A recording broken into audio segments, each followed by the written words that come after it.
हरिओम। नमस्कार मित्रों, प्रणाम। जय श्री राम, जय बद्र केदार, जय हनुमान। मित्रों, एक बार पुनः आपका स्वागत कर रहा हूं अपने इस ज्योतिष कार्यक्रम में, जहां पर कि मैं आपको ज्योतिष से संबंधित, आध्यात्म से संबंधित छोटी छोटी और महत्वपूर्ण जानकारियां उपलब्ध कराता हूं। इसी कड़ी में मित्रों आज बात करूंगा शुक्र ग्रह से संबंधित। शुक्र ग्रह कैसे व्यक्ति को मान सम्मान और नाम इत्यादि प्राप्त कराता है, ऐश्वर्य संपन्न वैभवशाली कैसे बनाता है और सांसारिक भौतिक भोगों की प्राप्ति किस प्रकार से कराता है, इन सब के बारे में विस्तार से चर्चा करूं। इससे पूर्व आपसे आग्रह है, यदि आपने चैनल को सब्सक्राइब नहीं किया है तो कृपया करके चैनल को सब्सक्राइब जरूर करें। वीडियो को संपूर्णता देखें, अंत तक देखें और लाइक कमेंट भी अवश्य करें। मित्रों, शुक्र ग्रह जन्म कुंडली का सुख ऐश्वर्य को प्रदान करने वाला ग्रह है।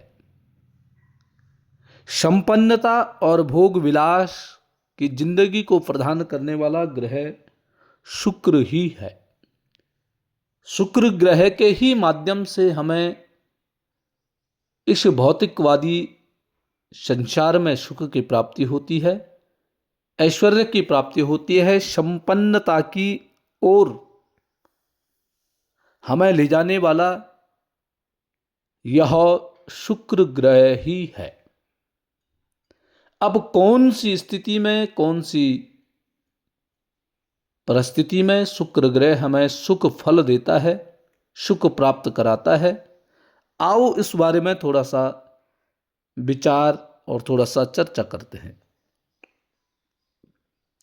मित्रों, जन्म कुंडली के जो मुख्य भाव होते हैं वो लग्न केंद्र के भाव होते हैं। केंद्र भाव होता है पहला, चौथा, सातवां और 10वां। इसके अलावा त्रिकोण भाव हो गया पंचम भाव और नवम भाव। ये जन्म कुंडली के महत्वपूर्ण भाव होते हैं। यहां जो भी ग्रह बैठता है वह व्यक्ति के जीवन में परिवर्तनकारी फल देता है। अब शुक्र जन्म कुंडली के जब केंद्र स्थानों में बैठा हुआ हो, ठीक है, पहले भाव में हो, चौथा, सातवां और 10वां भाव में, यहां अगर शुक्र ग्रह बैठा हुआ है, ठीक स्थिति में बैठा हुआ है, उच्च का बैठा हुआ है। उच्च का शुक्र कब होता है? मीन राशि में। इन भाव में यदि शुक्र बैठा हुआ है तो व्यक्ति कुल दीपक योग ऐसे जातक का बनता है और ऐसा जातक अपने परिवार में, अपने कुटुंब में नाम रोशन करने वाला होता है। ऐसे व्यक्ति का मान सम्मान और ऐसे कार्य ऐसे व्यक्ति के द्वारा होता है कि पूरे परिवार में, पूरे कुटुंब में इस व्यक्ति का मान होता है, सम्मान होता है और सब लोग ऐसे व्यक्ति का अनुसरण करने वाले होते हैं। अर्थात ऐसे व्यक्ति की एक विशेष पहचान अपने कुटुंब, अपने परिवार में होती है। पहला तो ये है। दूसरा है मित्रों, यदि शुक्र ग्रह स्वग्रही, स्वग्रही का मतलब अपने राशि में हो। अपनी राशि शुक्र की कौन कौन सी है? एक तो है वृषभ राशि और दूसरी है तुला राशि, और उच्च की होगी है मीन राशि। वृषभ का स्वामी शुक्र और तुला का स्वामी शुक्र है। तो जब शुक्र ग्रह स्वग्रही होकर के या उच्च का होकर के केंद्र स्थान में हो। केंद्र के स्थान कौन कौन से, पहले भी बताया था, पहला भाव, चौथा भाव, सातवां भाव, 10वां भाव।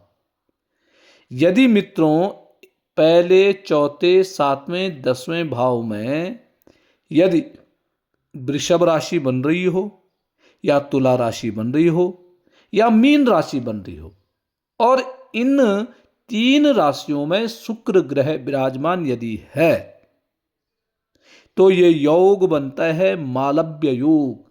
इसको कहते हैं मालव्य योग। और जिस व्यक्ति की जन्म कुंडली में यह मालव्य योग होता है, यह मालव्य योग बनता है, ऐसा जातक अपने आप में राजा अथवा राजा तुल्य पराक्रमी होता है।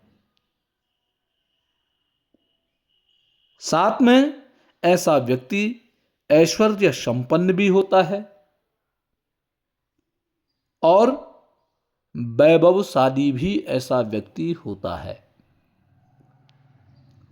जिनका मालव्य योग बनता है। और मालव्य योग होता है केंद्र भाव में उच्च का शुक्र हो, स्वराशि का शुक्र हो, तो ऐसे व्यक्ति को वैभवशाली, ऐश्वर्यशाली, पराक्रमी ऐसा व्यक्ति होता है। राजा के समान ऐशो आराम ऐसा व्यक्ति अपने जीवन में जरूर करता है। निश्चित ही उसको ऐशो आराम की जिंदगी का आनंद जीवन पर्यंत प्राप्त होता है। अगला है मित्रों, यदि शुक्र जन्म कुंडली के 12वें भाव में है, तो ऐसा व्यक्ति, शुक्र ऐसे व्यक्ति को धनवान बनाता है। 12वें भाव में भी शुक्र बैठा हुआ है तो ऐसा व्यक्ति धनवान होता है, धनाढ्य ऐसा व्यक्ति होता है। और साथ साथ में 12वें भाव में बैठ करके शुक्र व्यक्ति को लोकप्रिय भी बनाता है, ऐसा व्यक्ति लोकप्रिय भी होता है। और 12वें भाव का ही शुक्र व्यक्ति समस्त सांसारिक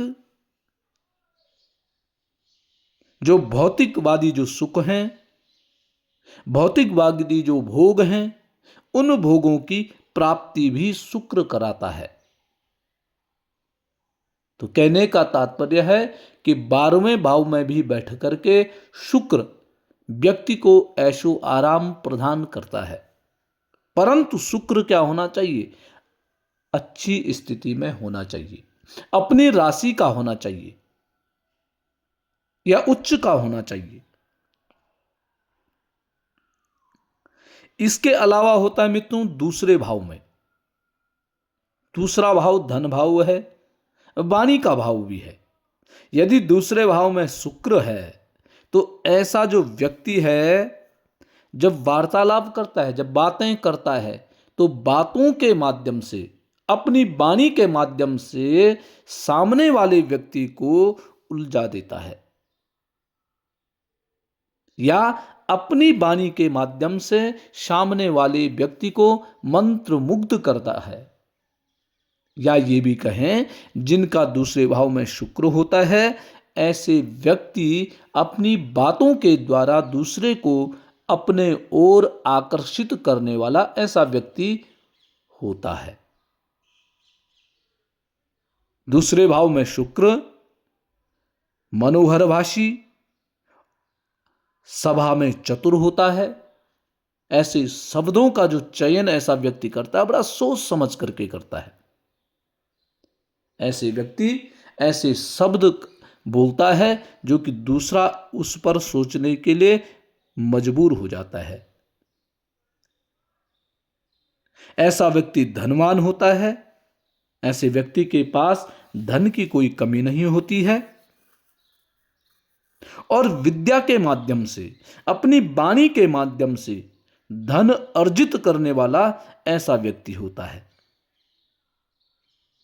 और कभी कभी ऐसा भी देखा गया है कि दूसरे भाव में जिस जातक का शुक्र ग्रह बैठा होता है, वह अपनी पत्नी के माध्यम से, अर्थात किसी स्त्री के माध्यम से भी धन अर्जित करने का काम ऐसा व्यक्ति करता है। अर्थात ऐसे व्यक्ति में ऐसा भी धन प्राप्त होगा जो स्त्री के माध्यम से प्राप्त हुआ होगा। स्त्री के माध्यम से धन भी प्राप्त ऐसा व्यक्ति करता है। इसलिए मित्रों, जन्म कुंडली में शुक्र ग्रह का अच्छी स्थिति में होना अति आवश्यक है। जिन व्यक्तियों का शुक्र अच्छी स्थिति में नहीं है, उनके लिए है कि अपने आचरणों को शुद्ध रखिएगा। शुक्र यदि नीच का है, नीच का शुक्र होता है 6 के अंक पे जिस जातक का शुक्र लिखा होगा, उस व्यक्ति की जन्म कुंडली में शुक्र नीच का होता है। और शुक्र जब नीच का होता है तो ऐसा व्यक्ति आचरणहीन होता है। ऐसे व्यक्ति का आचरण ठीक नहीं होता है। ऐसे व्यक्ति में कला नहीं होती है। ऐसे व्यक्ति को चाहिए कि कलाकारी सीखे, आचरण अपना शुद्ध रखे, खान पान अपना शुद्ध रखे। जितना आप शुद्ध रखेंगे उतने आप सुखी जीवन व्यतीत करेंगे, अन्यथा आप सदैव परेशान रहेंगे। तो मित्रों, ये था शुक्र ग्रह के बारे में सूक्ष्म जानकारियां। तो मित्रों, आज के लिए बस इतना ही। कल पुनः किसी नई जानकारी के साथ आपके सामने पुनः प्रस्तुत होगा। तब तक के लिए नमस्कार, प्रणाम, जय श्री राम, जय बद्री केदार।